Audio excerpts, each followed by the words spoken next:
Yang ketiga adalah yang ketiga adalah zakat. Sedekah, maaf. Ya, tentunya dengan sedekah membabi buta dan brutal. Dan ini juga ada laporan Ustadz, kemarin saya juga mengajak teman-teman. Saya lelang, ya. Lelang CD Ustadz oleh Pak Puji Sartono bin, ya. Pemenang lelang CD-nya Ustadz Yusuf Mansur senilai 1.000 dinar satu keping atau setara dengan 32 juta.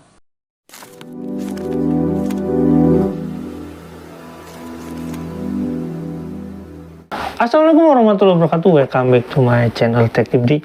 Ya teman-teman, kita kan sudah meruntut nih dari tahun 2007, terus 2008, 2009, walaupun part sebagian ya. Jadi dari mana posisi Yusuf Mansur di saat itu masih sangat, dan tanda kutip ya, masih sangat sederhana, bisa dikatakan ya standar masyarakat miskin gitu ya, atau ya apa ya, saya bukan mau merendahkan, tapi memang posisinya pada saat itu seperti itu ya. Jadi terus kemudian 2008 masih biasa aja, masih sederhana, dan kemudian 2010 tiba-tiba bisa punya rumah mewah, terus dia bisa punya usaha dengan, saya nggak tahu kerjasama bentuknya atau apa, tapi yang jelas pembentukan warung grup itu, atau misalkan warung steak itu sebenarnya bukan cuma warung steak gitu ya. Artinya Yusuf Mansur itu mendominasi di sana, dengan kata lain mungkin kayak memasukkan apa ya, metode atau keinginan Yusuf Mansur dalam berbisnis di tahun itu ya, kepada, saya bisa katakan itu mungkin ke judi ya. Nah teman-teman, ada urutan di mana setelah tahun 2010 ada tahun 2011 ini, masih bulan awal di tahun 2011 ini, di bulan Maret tanggal 9 kalau nggak salah, nanti teman-teman lihat di videonya. Jadi video ini berkaitan dengan bisnis Yusuf Mansur selanjutnya, dan kita lihat dulu teman-teman videonya, yuk check it out. Yang ketiga adalah zakat. Sedekah, maaf ya. Tentunya dengan sedekah membabi buta dan brutal. Dan ini juga ada laporan Ustadz, kemarin saya juga mengajak teman-teman. Saya lelang, ya. Lelang CD Ustadz oleh Pak Puji Sartono bin, ya. Pemenang lelang CD-nya Ustadz Yusuf Mansur senilai 1.000 dinar satu keping atau setara dengan 32 juta. Dan saya aja yang punya CD-nya nggak pernah ngejual segitu. Dan ini seorang perawat, dan kemarin bersama istrinya mereka sudah memberanikan diri keluar dari zona nyaman, tanda tangan resign, Ustadz. Jadi ingin menjadi pengusaha. Mudah-mudahan selamat datang di dunia entrepreneur Pak Puji. Dan ini adalah pemenang lelang CD motivasi Mas Mono. Saya juga jual CD motivasi saya, dan pemenangnya adalah Pak Slamet, yaitu senilai 62 dinar, kurang lebih 20 juta di sana. Dan ini ada laporan, setiap saya ngajar juga selalu mengajak sedekah dan sedekah. Ada beberapa laporan di sini, ya, Ustadz. Di sini saya mengajar di EU Cikarang, ini mengajak sedekah 12,6, EU Pekanbaru, EU ini adalah Entrepreneur University, EU Kuwait 98, pengajian ibu-ibu, saya juga ngajar di sana kemarin, diminta untuk mengisi wirausaha. Dan acara Islamic Book Fair kemarin 600, jadi totalnya adalah 132.400.000. Dan ini udah sebagian saya bagikan di luar ini, termasuk Batam, Karawang, itu sudah saya serahkan langsung ke pengelola. Seperti tadi juga ada Giwang, emas 10 gram pun saya juga dapatkan itu. Dan ini sudah kita transfer ke Yayasan PPPA dan Yatim Piatu. Ini slipnya sudah lampirkan di sini. Mohon doa restunya Ustadz, Bapak Ibu semuanya, agar mereka diberikan kemudahan, kelancaran, dan keberkahan. Amin, amin. Baik, sebelum Mas Mono nanti melanjutkan dan kita lanjutkan kajiannya, kita saksikan dulu yang mau lewat ini, silakan. Orang bilang kadang sedekah sedikit tapi ikhlas ya, kebanyakan rata-rata seperti itu. Nah, kadang orang kebanyakan nunggu ikhlas dulu baru sedekah. Sampai kapan kita ikhlas? Sementara sedekah menurut saya, banyak nggak ikhlas nggak apa-apa. Banyak tapi nggak ikhlas. Nggak apa-apa. Kenapa nggak ikhlas? Karena belum terbiasa. Tapi kalau sudah terbiasa, lama-lama juga ikhlas. Termasuk kita mungkin belajar ya. Mungkin Bapak yang bawa motor nanti begitu pulang dari acara ini, coba kasih uang parkir ke Pak Satpam 50.000 Pak. Belajar Pak. Nanti kalau setan masih ganggu lagi, tambahin Pak, jadi 75 Pak. Kalau masih goda lagi, tambahin jadi 100.000. Jadi setan biar gak goda lagi. Saya nggak kerjasama loh dengan Pak Satpam loh ya. Ya itulah, termasuk saya juga belajar sedekah brutal dan membabi buta, itu yang saya lakukan. Termasuk kalau bisa ngagetin orang sedekah, ya. Saya pernah ngasih sedekah yang lumayan gitu misalkan, banyak banget Mas. Ibu tersebut kaget, saya juga kaget Bu, baru kali ini saya ngasih sedekah banyak juga. Jadi alhamdulillah dengan kondisi saya seperti saat ini, saya masih punya orang tua, ibu saya yang masih sehat. Dan kemarin juga sudah menunaikan ibadah haji, bisa melihat anaknya bisa seperti sekarang ini. Itu. Dan saudara-saudara juga, bahwa sebaik-baiknya manusia adalah bermanfaat buat orang lain. Di satu sisi saya juga punya kuliner, saya juga punya pendidikan TK Khalifah dengan Mas Ivo juga. Dengan Ustadz juga saya punya saham travel umroh dan haji. Dan itu Bapak Ibu 100% dividennya saya kembalikan lagi. Jadi saya ingin membantu mereka untuk mempermudah umroh dan haji. Satu sisi bahwa sedekah itu terang-terangan boleh, diem-diem juga boleh. Yang nggak boleh adalah diem-diem tidak sedekah. Mantap. Masih mending diem-diem, terang-terangan tidak sedekah.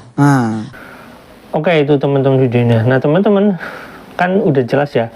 Jadi kalau kita lihat rangkaian dari video itu jadi kalau dari 2010 ke 2011.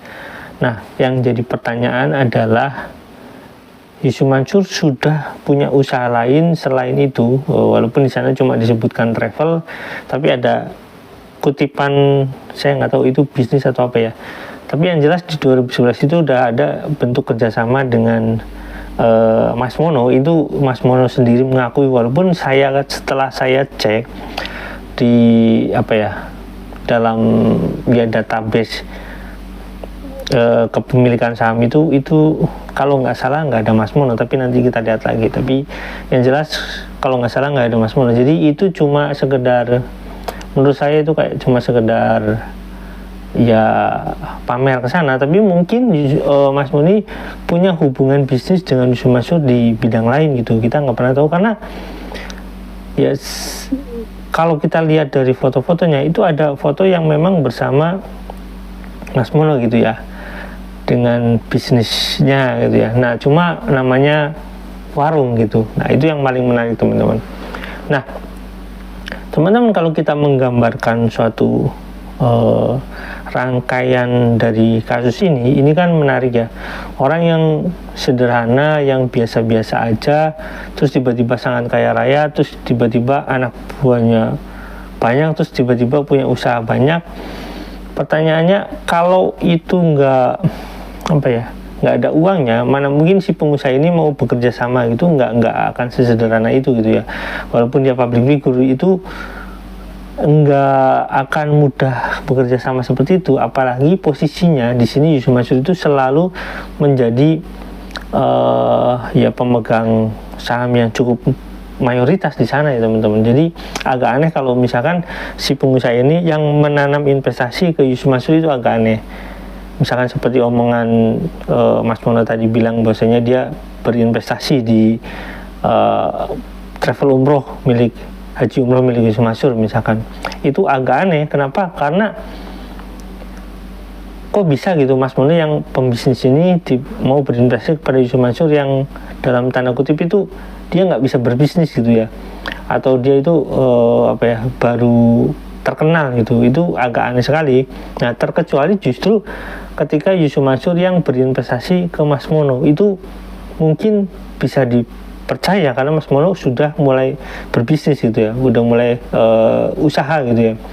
Dengan berbisnis juga, berbisnis apa ya, kalau kita lihat dari sana mungkin ada bisnis sedekah di sana. Saya nggak tahu itu bentuknya bisnis atau apa, tapi yang jelas kalau semacam seperti itu ya mungkin bisa dikatakan walaupun bentuknya sedekah, itu adalah alur bisnis gitu ya.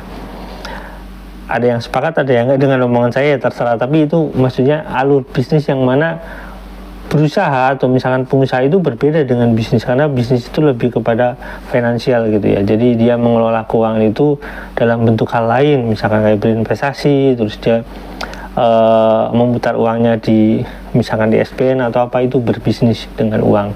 Berbeda dengan pengusaha yang lebih, kalau dulu ya teman-teman, ini kan konsep dulu, lebih kepada konvensional, yaitu misalkan kayak berjualan, berdagang gitu ya, atau misalkan jualan jasa, itu lebih ke entrepreneur.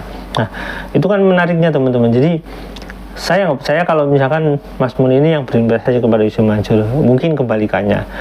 Yang pasti semacam itu kalau kita lihat dari semacam kepemilikan saham yang dimiliki Yusuf Mansur itu kelihatan sekali bahwasanya Yusuf Mansur itu yang memiliki usaha-usaha ini, misalkan seperti Paytrend, misalkan seperti Warung Group, itu Yusuf Mansur kan jelas memiliki di sana dan itu cukup besar sahamnya.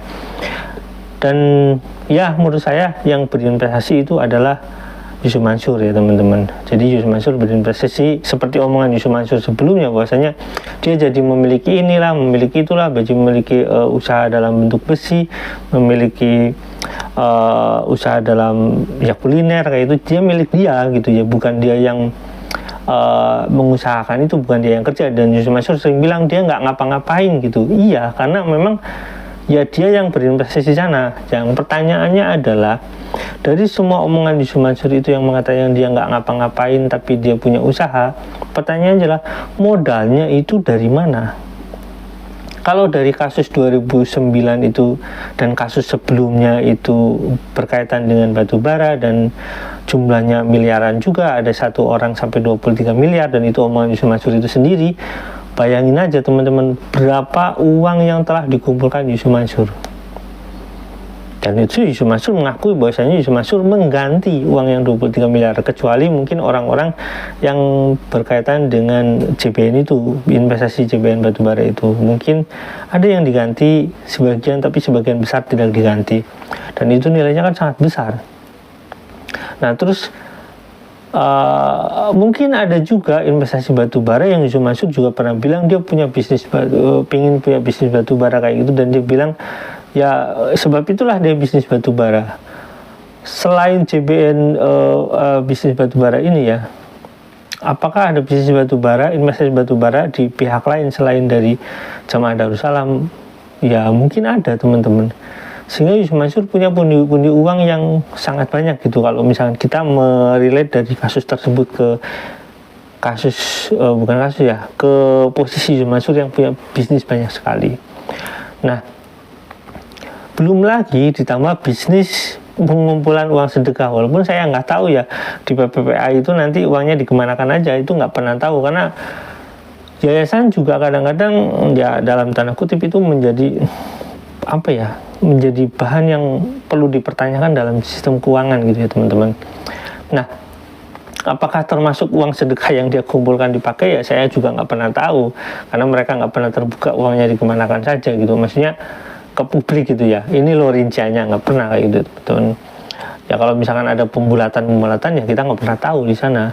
Nah, intinya adalah apakah bisnis-bisnis yang timbul dari 2010 yang milik Yusuf Mansur itu ke 2011 ini berkaitan dengan investasi batu bara dan berkaitan dengan uang yang dikumpulkan, uang sedekah yang dikumpulkan itu, karena di sana Mas Mono mengakui bahwasanya uangnya bahkan diperlihatkan bukan uangnya simbol angka-angkanya dikeluarkan di saat itu gitu. Ini loh angkanya, jumlahnya sekian ratusan juta yang bisa dikumpulkan dan katanya udah ditransfer ke PPPA. Apakah ya saya nggak pernah tahu apakah benar semuanya udah ditransfer atau misalnya ada yang dikumpulkan lagi, ya kita nggak pernah tahu gitu ya teman-teman. Apakah ada kesepakatan dengan Yusuf Mansur soal uang sedekah itu, ya saya juga nggak pernah tahu juga.